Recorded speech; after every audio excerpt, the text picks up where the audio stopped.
Ассаламу алейкум достор, жана пауза. Өзүбүзгө келебиз. Обложканы көргөндө эле сразу шок болуп калдыңар. Бул да эмнени баштабыр деп айтып өтөйүн. Бир жылдан бери ушул жөнүндө сурамжылоо кылгыла деп силер суранып келатасыңар. Биз ар дайым чыгабыз да сурайбыз деп туруп эле. Уялганыбызданбы, тартынганыбызданбы же орусча айтмакчы духу четкенден кылбай жүргөнбүз. Бирок акыркы күндөрү устаз Чубак ажы Жалиловдун көпчүлүк видеолорун көрүп отургандан кийин, көз жумгандан кийин айтылган сөздөр, акыл насааттарын байкап отуруп, бир суроосуна кабыл болуп калдык. Ал суроодо бир жигит жазган экен: мен үйлөндүм, үйлөнгөндөн кийин кыз эмес чыгып калды, үйүнө апарып жеткирип берип койдум дегенде аябай катуу сынга алган экен Чубак ажы. Ошол нерсени элементарно түшүнө турган эркектер барбы же жокпу деген нерсени азыр бүгүн сурайлы деп чыктык. Сразу айтам, жаман көрмө жок. Бул аябай оор тема жана оор темага жооп бериши биздин көрүүчүлөрдүн, биздин катышуучулардын дагы ою бир жерден чыкпайт болуш керек деп ойлоп атам. Ошон үчүн баарын туура түшүнөбүз. Бул актуалдуу маселе, актуалдуу. Коомдо болуп атабы? Болуп атат.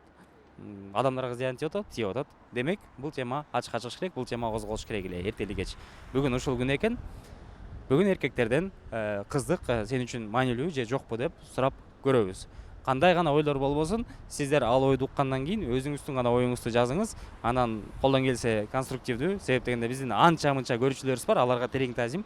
Эчтекени окубай, эчтекени көрбөй, эчтекени түшүнбөй туруп эле 27 сөздү жазып жиберет, анын ичинен 37 ката кетиришет, анан кийин өзүнүн оюнда толук түшүндүрө албаган ушунчалык орусча айтмакчы недалекий адамдарыбыз бар. Ошондойлор жаза турган болсоңор, силерге дароо айтайын, эркексиңер, молодецсиңер, силерге только так мондай да. Калганыңар мейиз иштеген, жакшы ой жүгүртүп отурган адамдар. Ушул теманы кызыктуу кылып талкуу кылалы, комментарийден күтөбүз. Лайк басып коюңуздар, каналга катталыңыздар. Анда эмесе баштадык.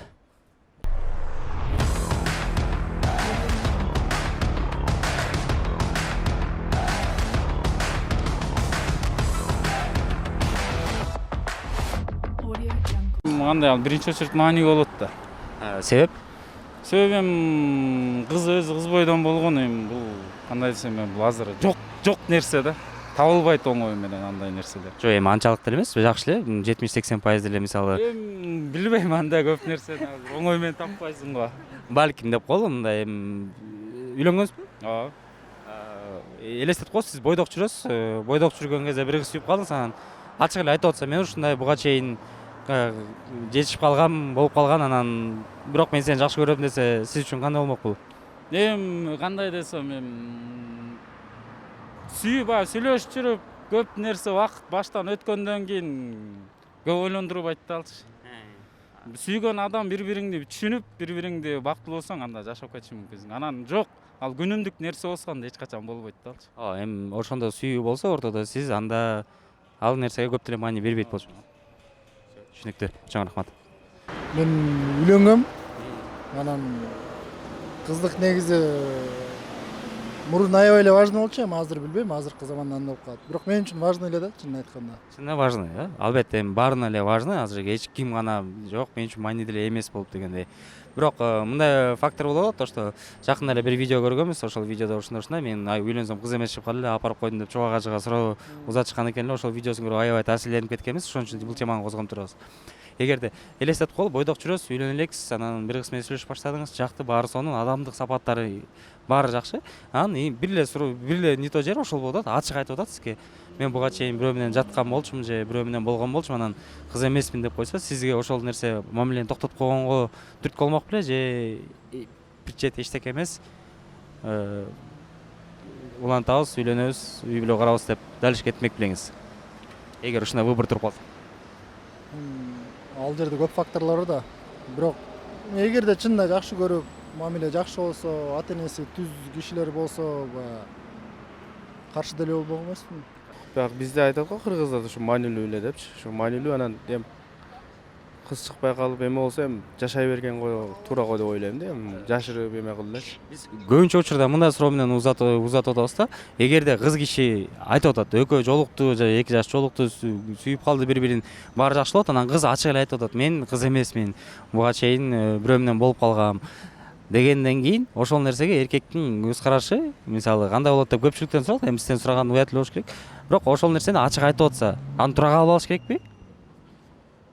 Ооба, туура эле кабыл алыш керек го деп ойлойм. Мындай сөз бар го, сен бирөөнүн айыбын жашырсаң, Кудай сенин айыбыңды жашырат дегендей. Ооба, ошондой эле.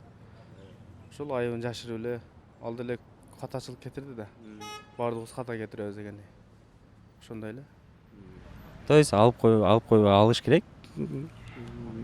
Эгер колуңан келсе. Эгер эмес жетсе, кийинки жашоонда баягындай кээ биркелер бар да, баягы өтмүштү айтып козгой берет го жашоодо. Ошондой эмес, унутуп калам деп өзгө ишенсе, алып жашай берсе, жакшы эле болот да.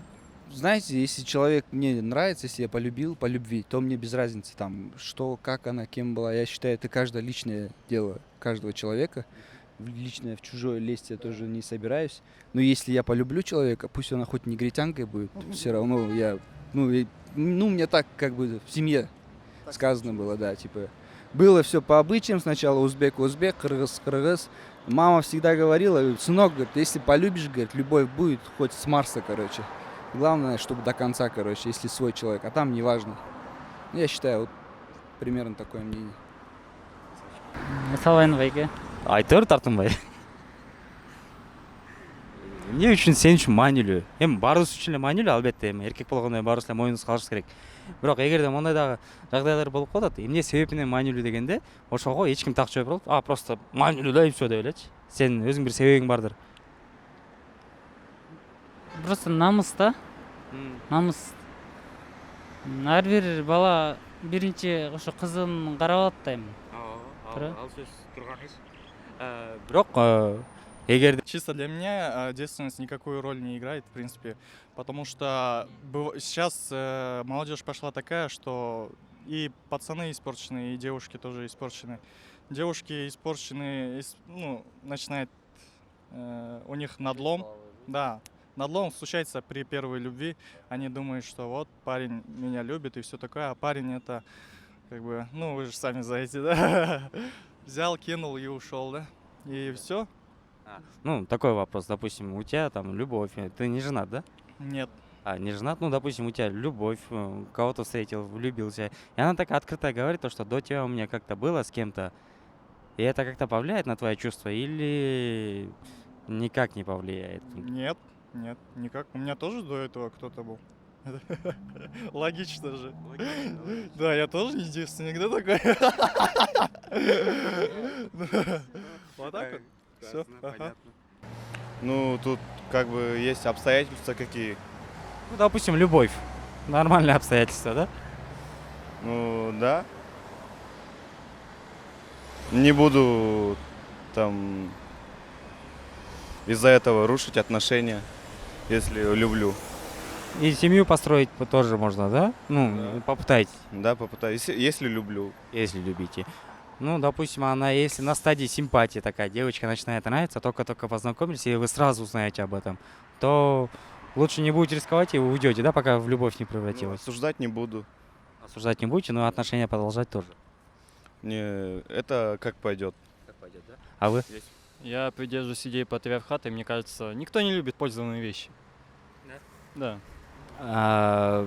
Допустим, та же самая ситуация, любовь между вами тоже не повлияет, да? Я думаю, да. Любовь все-таки сильные чувства. Бросить вы сможете ее, допустим, то, что она не девственница, и мне такая не нужна. Я бы сказал, да. Я бы бросил. Бросили, да? Все, Ахмат.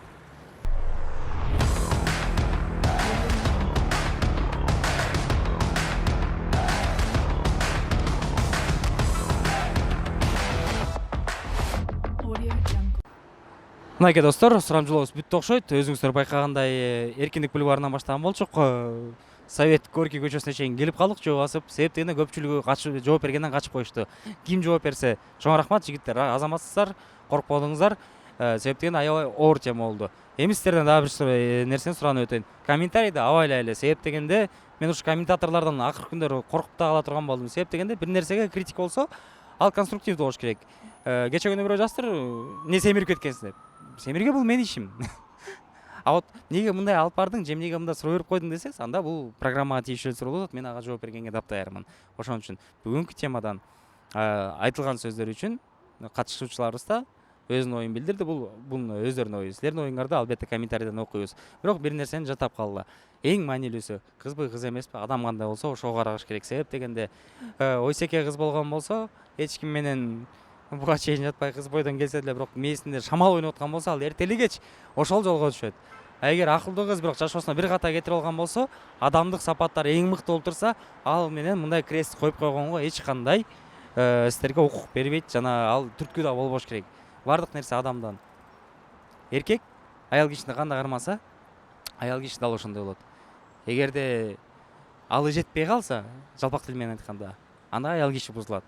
Эгер башкарганды билсе, башкарыштын кереги жок, бирок аялга жакшы бир мамиле кылганды билсе, аял киши өмүр бою өлгөнчө ошол кишиден алыс эч качан кетпейт. Ошону жакшылап жаттап алыңыздар, эркектер.